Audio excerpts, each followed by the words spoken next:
I'm now in conversation with Chris Blakey.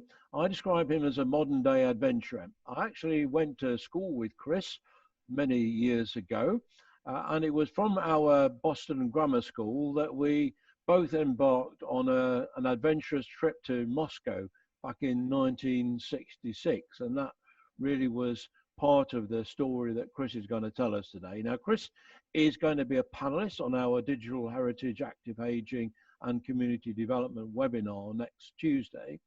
So Chris, just tell me about those early days and that trip to Moscow in 1966.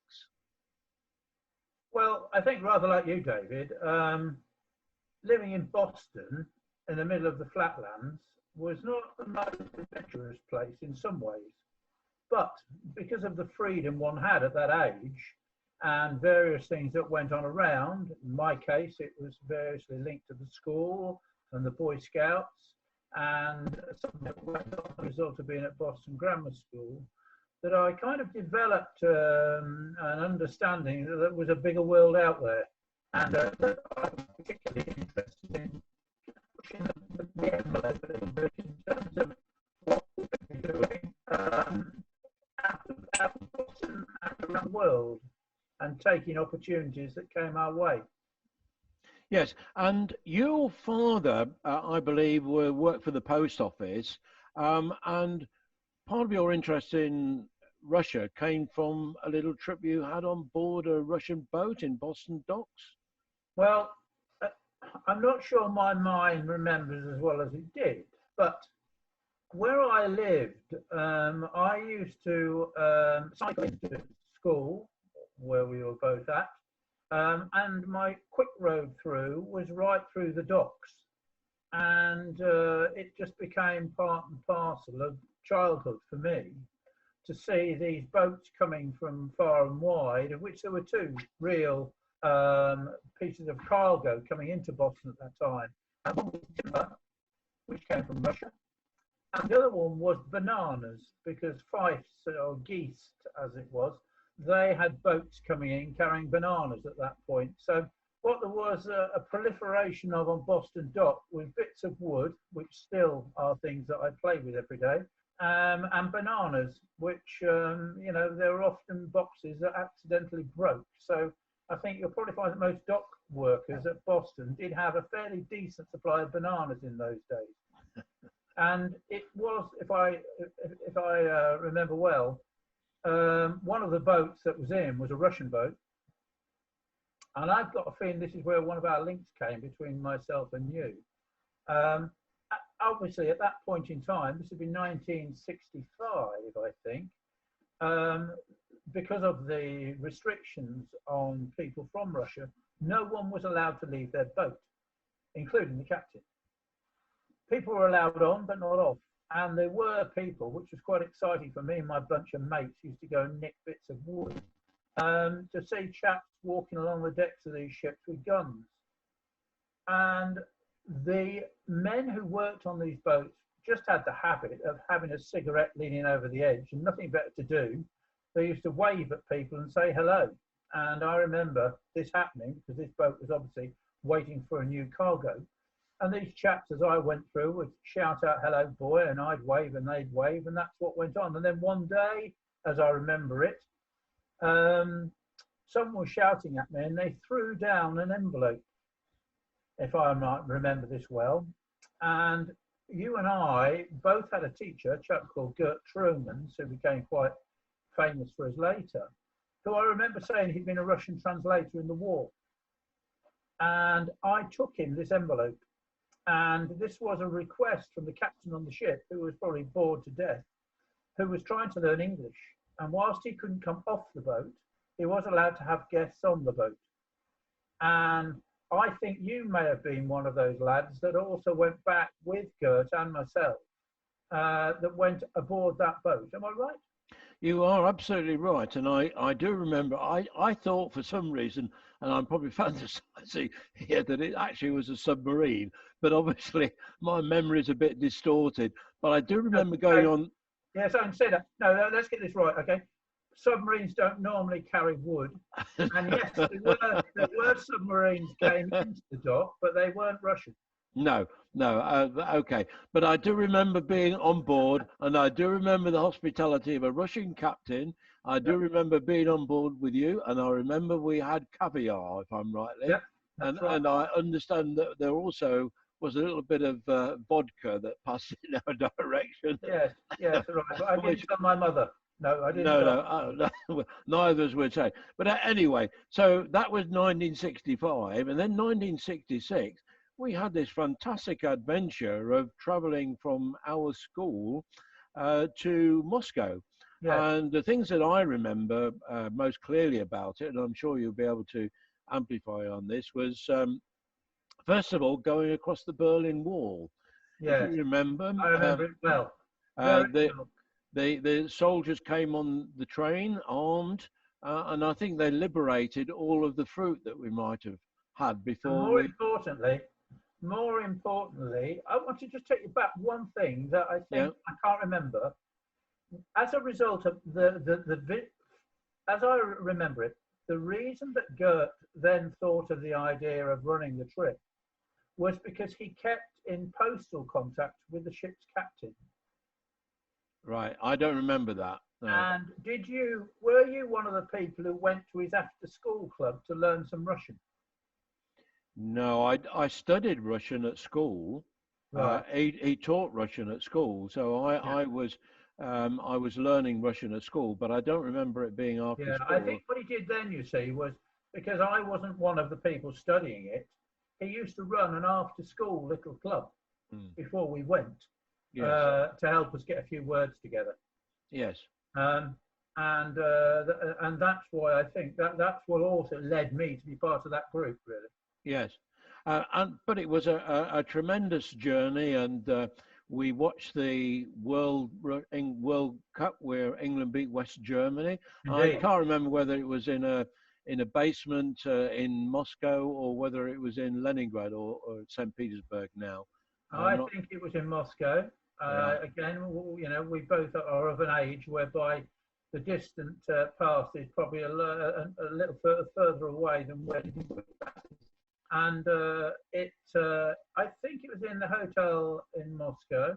And your Berlin Wall business, I'll tell you why I remember it.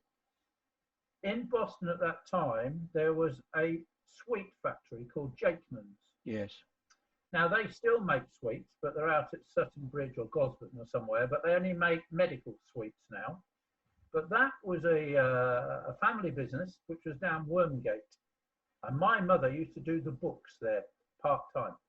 And I used to work there in the evenings, putting sweets into bags and helping out generally, or setting up things for deliveries to shops. When we went to Russia, I had been told that there was a system whereby Russian children liked badges and they didn't have any sweets and they certainly didn't have any chewing gum. And the Jakeman chaps, they gave me a very large bag of barley sugars and some beech nut, penny a time chewing gum. When we were going through that particular part of the Berlin Wall and the chaps came on with their ice cream tray, I remember, in front of them to stamp all the passports, and they went through searching a few bags which were above our heads. And unfortunately, one poor chap opened one of my bags and all the barley sugars fell out.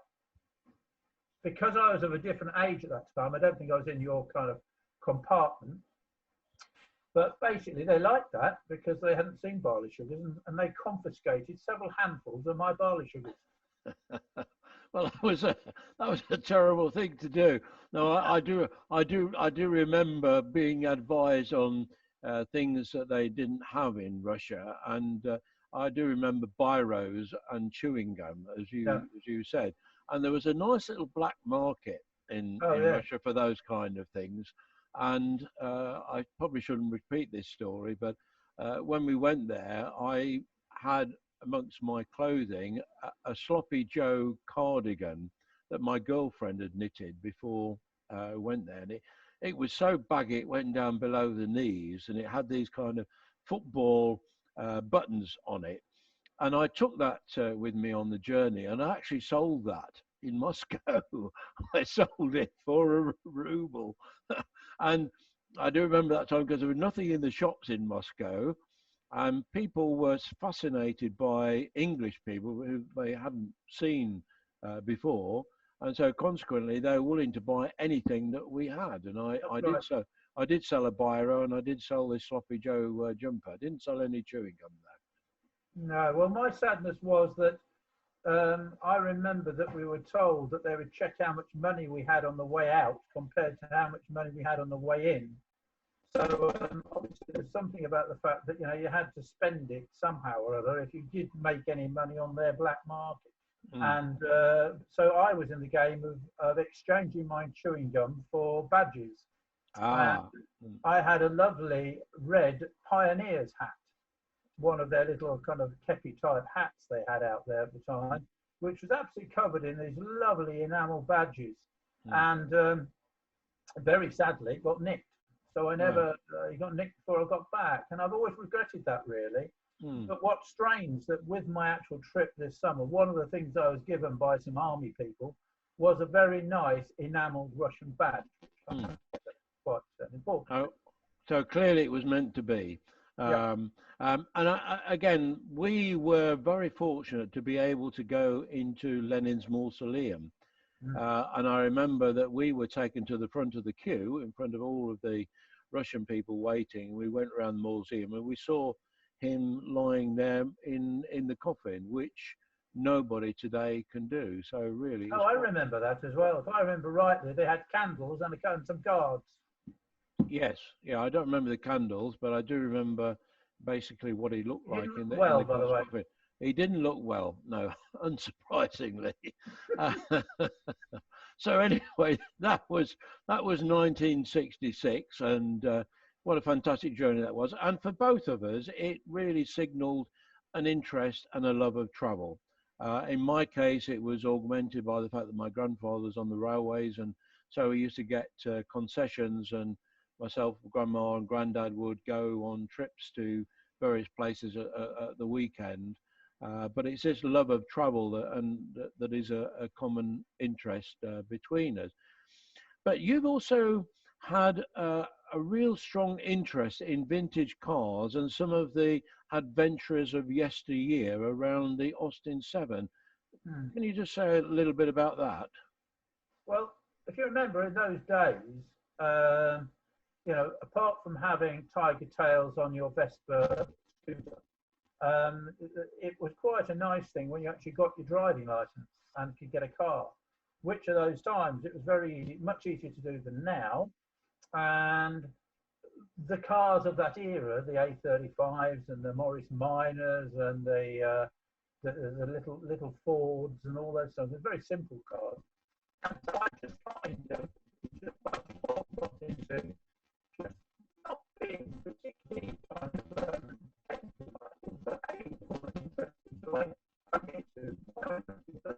I used to kind of buy a car for kind of 20 quid around Boston and then get it running, pack the sills full of filler and chicken wire, paint it, and then flog it to some of the students over in Birmingham.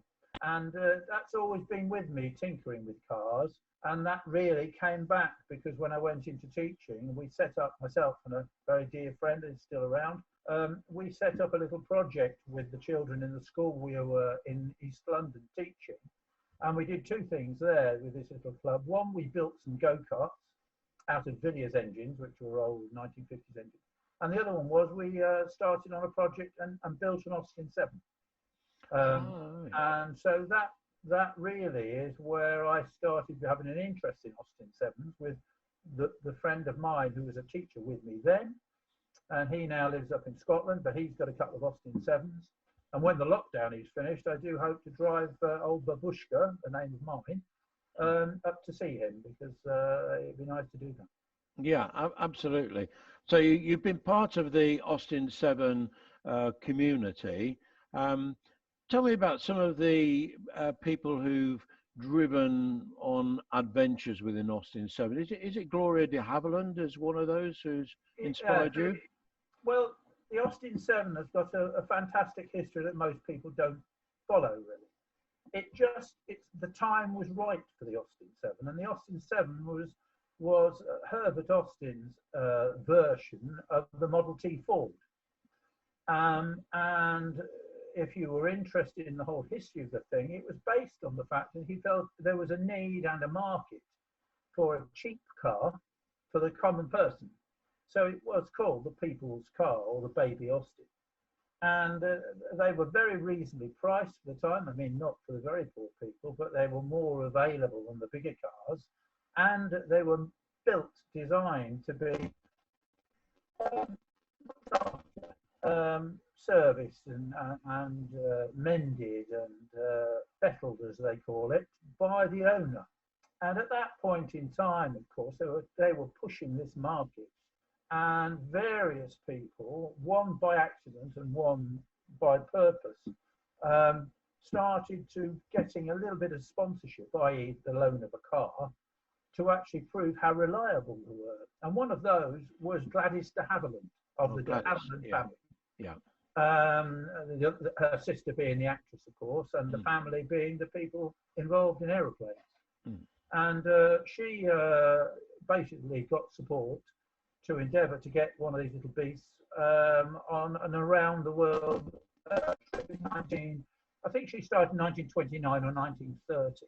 Took her a couple of years, but obviously she was rather lucky because she had a fair degree of backup with a kind of family name and funding to do that kind of thing. So yeah, Gladys de Havilland, yeah, she went around the world, and then again, through his own adventuring spirit, rather than his link to anything to do with the Austin company, Hector Macquarie, who was a Scot but born, he was half Scot, half Australian. He, in 1928, 29, was the first man to drive across Australia. And there's some fantastic stuff on YouTube about his little trips, where he had to take his hand-cranked camera, drive somewhere, stick it down in the grass, wind it up, run back, get in the car and drive past it again. And he then, with his friend, they set off around the world roughly at the same time, but didn't know each other. He unfortunately had a bit of a mishap because they were coming from New Zealand to America, and unfortunately the ship sank and it took his car with it. He survived, and as you would in those days, kept the pipe and the trilby going while he filmed the ship going down, complete with his car inside it. And when he returned to Australia, minus car, Herbert Austin heard about this and offered to pay the Australian company that was selling their cars to give him another car. So there is a lovely book called Around the World in a Baby Austin, which was his story. And that again was in the late 20s, early 30s. And they're great books. They're great stories of people who had, fantastic adventuring spirit, because it's not like now, No. You just had to, keep it going and look after it yourself. Yeah. So a different era altogether. Oh. Coming back to your own journey, when did you get the idea that you would drive to the Rugby World Cup from your home in Corsham? Well, like all these things, really, they all have kind of different facets. And I'd always wanted to go back to Russia. I've been involved in adventure activities and outdoor work all my life. And I don't kind of like the kind of flying on a holiday visit type thing. I often feel that the journey is probably more important than the destination to some extent, and the learning and the adventuring and the experience is better if it's fairly hard to get there and you make a bit of effort. So I'd had a few Austin 7s over the time, and I've always been either into playing or coaching rugby or watching rugby. And I'd always wanted to go to a World Cup. I have a godson who's a rugby lad, and he'd never been to an international. And at a point in time, I decided to take my little Austin and I'd take him to Paris. So it would have been, I don't know when it was now, but anyway, 2 or 3 years before last year, I suggested I took him to Paris to watch England play France. And we had a great time. All the way there, we were stopped and given drinks in bars, and cups of coffee, and people waved. And you know, it's an adorable little machine, right? You know, it's a pram with an engine, and people like it because it's small and it's old, and the children adore it. It's the kind of car that a child would draw, if you like, in those days. And unfortunately, we got involved in a bit of a party after the match with some French people, and my godson, who'd gone off with a rather nice French girl, didn't appear back at the hotel that night. So then promptly told me he might be staying over for a few days. So I had to drive back on my own. So I'm driving back on my own, going back up to Le Havre to get the ferry. And it was a bit of a wet old day, I remember, but I was trundling along and people waving and they were flashing their lights, and I stopped at cafes. I didn't have to pay for the coffee, and it just gelled at that point in time that with the World Cup coming up, maybe all that our joint history that we had from our trip to Russia in '66, plus the Rugby World Cup in Japan, plus no one that I knew had driven across Russia, Siberia to Japan in an Austin 7, and I don't know why, but just nobody had. And I thought that might be a good idea. Yeah, a good idea. I think when you first told me about it, I did have reservations about the phrase "good idea," particularly as you said. You know, with Gladys de Havilland. Okay, it was a long time ago, but she had the de Havilland name and she got some sponsorship, and I thought, if you can do that on your own, you're taking on a big adventure, my friend. But I found it absolutely inspiring and intriguing. And so moving on actually towards the time where you actually got to set off, you doing this journey were not completely alone in your journey. You had your wife and your son Arthur accompanying you from Hull all the way to Moscow. And then in Moscow, you were joined by another chap, Ilya Zlotnikov. And tell me the story about how he came to be involved and what part he played in your journey. Well, throughout my life, I have actually believed in various things happening that were a result of serendipity. And there is something in me that says that if you go about things in the right way, that things will fall in place by chance. So it was just after the very unfortunate situation at Salisbury Cathedral, which is in Wiltshire where I live, where there had been a poisoning of an ex-Russian agent, if you remember that. Yeah. And it's all very sad, but and not part of this story. But what then happened about 3 weeks, 4 weeks after that, I just moved house, and I'd come to this lovely little town called Corsham, where I live now. And I decided that I'd go into the little butcher's in town because I needed some sausages. I drove in to go and get the sausages from the butcher's, and then realised that I didn't have any cash. I did have my credit card, my bank card, but I couldn't pay for the car parking. And as I went to the car park thinking, well, I'll nip in here, nobody about, whip in without my car parking ticket, get me sausages, no, be no problem. Unfortunately, as I tried to do this, there was a parking warden. So I was a bit stumped, really. So I thought, well, okay, I'll drive around, didn't know the town very well, knew where the butchers were, to try and find somewhere to park. And I went down the little back road. In front of me was the church. And as you know, I have a link to churches and all that kind of stuff. Big sign said, no parking, no entry except on church business. So I thought, well, I'll go and have a look at the church and then nip off and get the sausages. So I potted into the lovely church in Corsham, where you've been as well, and done a lovely film of. And I didn't just do it on the cheek of just being able to buy my sausages, but I did fancy look round anyway. So whilst I was looking around inside the church, there was no one in there at all. I must have been in there for 20 minutes, reading who died and when the tower was rebuilt and who paid for the windows and the normal stuff. And the door opened and a chap came in a black leather jacket, looked fleetingly around, took a picture of a stained glass window and went out again. And that was that. I stayed a little while. I came out to find he was stood by my car. And by this time, I'd had the car wrapped, ready for this journey, with a flag, a Russian flag, a Japanese flag on the car. And this man stared at me and said, "Why have you got a Russian flag on your car?" That's odd. Russian man in a church in Wiltshire. So I was a little bit, not worried, but it was just unusual. Anyway, we got talking and he explained the situation. Then he also said, I'm going to miss my bus. So I said, quick, hop in, we'll see if we can catch it. So we hopped into the car. I drove down. We managed to block the exit of the bus from the bus stop.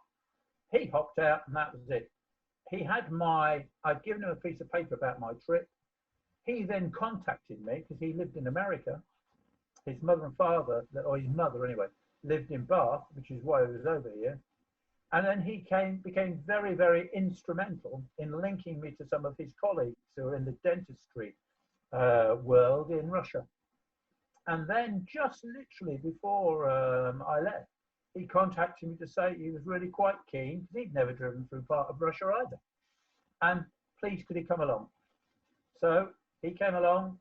When my wife and Arthur left in Moscow, I picked up a Russian, as they say, and he stayed with me for the next 10 days, visiting various places and people who were wonderful, because they were people he had as professional colleagues and friends. So that was of great help. Very, very nice. Well, we share that belief in the value of serendipity. And that leads me on nicely to the next part of the journey I want to just touch base with you. And perhaps it would be interesting at this point just to bring up a picture on the screen to show you. So I will have to share the screen and hope that this works okay. I'll share this with you. And I'm just going to ask you about this picture.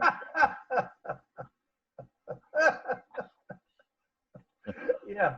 So there's a wheel. Well, you have heard the song, I trust, of four wheels on my wagon and I'm still rolling along. All right. Yes, I do remember that very well. Yeah. Yes. But this, as I found out by the look of consternation on my face, the roads in Russia, in some places, do not resemble the road in this picture. Right. And you would be better off in a tank driving the road than you would in a car. So strangely enough, if you look at that picture and just behind the place where the wheel should be, all the way under the cushions of the white line, you will see a scratch mark right along the road. Oh, right. Yeah, I can see. Yeah. Yeah. And what actually happened is we'd taken a real beating. The car had taken a real beating. And funny enough, I've now found out literally 2 days ago that the chassis is bent underneath, and I'm having to work on that as I have time. But what happened was all of the studs that hold that wheel on sheared off. And just before this barrier, about 50 yards before, the wheel had come off. And the car tried to go off the road, and there was no barrier at that point. So I was about to go down that hillside on the right-hand side into the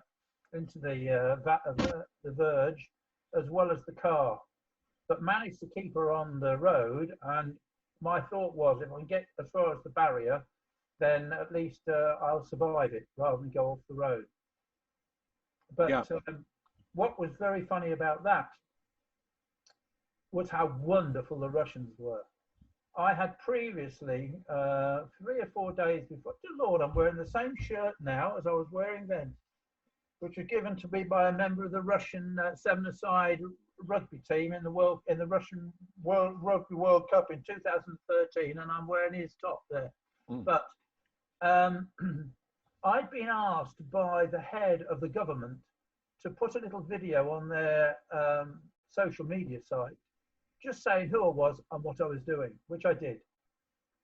And then I had received, literally, I think the morning this accident happened, when I thought it was the end for me and the car, I received a WhatsApp message from a chap, and he just said, I'm head of the government in a place called Magosha, and if you need anything, let me know. So when this happened, that's what I did. I thought, well, you know, there's nothing to lose, is there? So I contacted a gentleman who I didn't know, and blow me down, the four-wheel drive truck on the left-hand picture, about an hour later, turned up, and they organised everything. They organised a breakdown truck, a hotel, all that, and eventually, the very same man, complete in a Terraline blue suit and shiny shoes, spent a whole day helping me to take off part of the back axle and then re-drill it and put in new studs. They were lovely, absolutely lovely. And in fact, the studs that are we put on with an engineer in a very, very rough workshop, I've just taken out this last weekend to replace with some more Austin 7. So nice picture. Yeah, it's a lovely picture and a lovely story. And if I remember rightly, you had a passenger called Jude Zebedee with you at that time. That's right. Yeah. Now Jude, I had several times when I was driving on my own, and I had, as you said, my wife and Arthur was with me up to Moscow. Then I had Ilya, and Ilya stayed with me really up till just before Krasnoyarsk. And then I had a young lad who's an officer called Will, who's flown out, and he'd been with me up until we got to Ulan-Ude, and he'd gone back. And then when I got to Chita, which is just before this happened, I had been contacted, I think about a fortnight before I left, by a lady who said she'd heard that I was going out to the Rugby World Cup because some friends of hers were going as well, and they were having a party out there, and she'd like to go, and she, being of an adventurous mind, wondered if I had a spare seat. And her name was Jude Zebedee, and I was a bit worried about this because I didn't know anything about her whatsoever. And you know, it's not everyone's cup of tea, because you've got to be able to fly by the seat of your pants, really. You don't know what's going to happen, and you know, you may have to sleep out, you have to sleep in the car, you may have to camp, you have breakdowns, anything could happen. And you like, if I do things, I tend to want to be with people I can trust. And I didn't know anything about her, and so I asked various questions just to make sure that there was some sense in her coming along, to find out she was the first English woman that she knew of and I knew of that had cycled around the world on her own. So I thought that gave her a great credibility. Yes, I would say so. Again, it's another fantastic example of serendipity and how it's played a big part in your life. Well, you made it to the Rugby World Cup, and sure we'll have an opportunity next Tuesday to talk about more of your adventures. But I'm so happy that you're going to be involved in this webinar, because if there is ever a good example of what you can do when you get past retiring age, and what kind of adventures you can have at our sort of age, you are a fantastic example. So it will be good for you to inspire other people, as we've been inspired in the past by people, not only when we were school kids, but I'm sure all through our lives. So I just want to say thanks very much for your time, Chris, and I'll be speaking to you again on Tuesday. Lovely. Okay, take care. Thanks a lot.